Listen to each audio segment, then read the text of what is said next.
আসসালামু আলাইকুম, খুলনা থেকে ইমরান হোসেন বলছি। আমি দেখেন কেন বানাবো? এক ভাই বানান।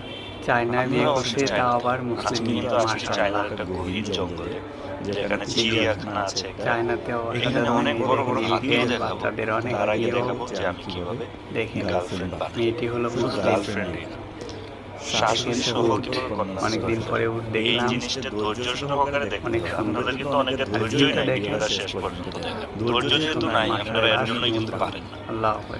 শুধু বলেন যে সালমান ভাই আমাদেরকে একটা গার্লফ্রেন্ড দেন, একটা girlfriend দেন। আমি কেমনে দিব? আমি আপনাদেরকে একেবারে শিখাইয়া দিব। দেখুন বাচ্চারা মাছ ধরা করতেছে। ওরে ভিডিওটা বাবা, শেষ মাশাআল্লাহ, পর্যন্ত অনেক সুন্দর। আল্লাহ কি লাইক কমেন্ট কিন্তু একটা করে দেন সুন্দর। সাথে সাথে। কয়েকটা কালারে শুরু করি আজকে আমার গার্লফ্রেন্ড বানানোর টিউটোরিয়াল। হ্যালো বন্ধুরা, ওয়েলকাম টু গোসারা ডেইলি। আমি আছি সিলেটের একটি জঙ্গলের মধ্যে। দেখেন সুন্দর আমার করে পিছনে সাজানো আছে হয়েছে সুন্দর একটি ওটিকে। সুন্দরী নারী। সো শি ইজ রিয়েলি এটি দেখতে বিউটিফুল অনেক গার্ল। সুন্দর। ওটির মাংস